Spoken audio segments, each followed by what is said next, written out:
நடிகர் அல்லு அர்ஜுன் அவருடைய புஷ்பா 2 படத்துடைய பிரீமியர் காட்சியை பார்க்க போனப்போ கூட்ட நெரிசல்ல சிக்கி 35 வயசு பெண் ஒருத்தவங்க உயிரிழந்தாங்க.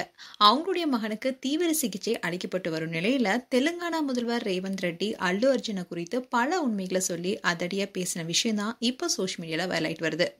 அல்லு அர்ஜுனுடைய புஷ்பா 2 படத்துடைய பிரீமியர் காட்சி டிசம்பர் 4 அன்னைக்கு காலையில ஹைதராபாத்ல சிக்கடப்பள்ளியில இருக்கிற சந்தியா தியேட்டர்ல திரையிடப்பட்டுச்சு. இந்த படத்துடைய பிரீமியர் காட்சியை பார்க்க போனப்போ 35 வயசான ரேவதி என்ற பெண் கூட்ட நெரிசல்ல சிக்கி உயிரிழந்தாங்க. அந்த பெண் இறந்துட்டாங்கன்னு சொல்லியும் கூட 3 மணி நேரம் படத்தை முடிச்சிட்டு அல்லு அர்ஜுன் போயிருக்காரு. அவர்கிட்ட தியேட்டர்ல இருக்கும் போதே ரசிகை பலியானதை பத்தி அறிவிக்கப்பட்டிருக்கு. ஆனா படத்துடைய கிளைமேக்ஸ் முடிஞ்சு பாடல் முடிகிற வரைக்குமே அவர் அங்க இருந்துட்டு அதுக்கப்புறம் தான் போயிருக்காரு. இது தொடர்பான வீடியோ ஆதாரங்களும் வெளியாக இருக்கு. ரேவதியுடைய 8 வயசு மகனுக்கு மூளைச்சாவு ஏற்பட்டு ஹாஸ்பிட்டல்ல தீவிர சிகிச்சையில இருக்காரு. அல்லு அர்ஜுன் ரசிகை ரேவதி மரண வழக்குல கைதாகி வெறும் 12 மணி நேரத்துல விடுதலை ஆனாரு. ஆனா அவரை பார்க்க பல நடிகர்களும் முன்னணி ஹீரோக்கள்னு அவருடைய வீட்டுக்கு போனாங்க. இன்னும் சொல்ல போனா அல்லு அர்ஜுன் கைதானது என்னவோ 3 இருந்து 4 மணி நேரம் தான். அதுக்குள்ள அவர் வெளி வந்துட்டாரு. அப்படிப்பட்டவரை பார்க்க பல நடிகர்களும் கூடினாங்க. ஆனா அதுல ஒருத்தர் கூட இறந்த ரேவதி குடும்பத்தை பார்க்க போகவே இல்லை. ஏன் அல்லு அர்ஜுன் கூட போகல. யாருமே மூளை இறந்து கோமால இருக்கிற அந்த பையனை கூட பார்க்க போகல.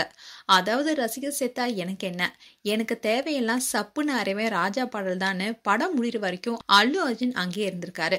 புஷ்பா 2 படத்துடைய சிறப்பு காட்சிக்கு அல்லு அர்ஜுன் வரக்கூடாதுன்னு சொல்லியும் அவர் வந்தா கூட்டம் கூடுங்கிறதுனாலதான் வரவேணான்னு காவல்துறையும் அறிவுறுத்தினாங்க.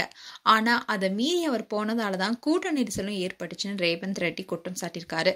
அது மட்டும் இல்லாம ரசிகர் ரேவதி உயிரிழந்தார்னு சொல்லியும் அல்லு அர்ஜுன் தியேட்டரை விட்டு வெளியேறாம கார்ல நின்று கையசைச்ச அல்லு அர்ஜுன் எப்படிப்பட்ட மனிதரா இருப்பார்னு ரேவந்த் ரெட்டி விமர்சித்திருக்காரு. வெளியேறலனா கைது செய்வோம்னு போலீசார் எச்சரித்ததுக்கு அப்புறமா தான் அல்லு அர்ஜுன் வெளியேறினார்னோ தன்னுடைய ஆட்சி இருக்கும் வரைக்கும் எந்த படத்துக்குமே சிறப்பு காட்சி இல்லைன்னு உறுதியா தெரிவிச்சிருக்காரு ரேவந்த் ரெட்டி.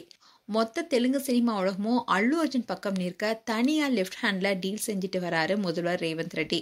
அண்ட் அல்லு அர்ஜுன் குறித்தும் முதல்வர் ரேவந்த் ரெட்டி குறித்தும் உங்களுடைய கருத்துக்களை கமெண்ட் செக்ஷன்ல சொல்லுங்க. இது போன்ற வீடியோஸை பார்க்க நியூஸ் தமிழ் கிளிட்ஸ் சேனலை சப்ஸ்கிரைப் பண்ணுங்க. மறக்காம நோட்டிபிகேஷன் பட்டனை கிளிக் பண்ணுங்க.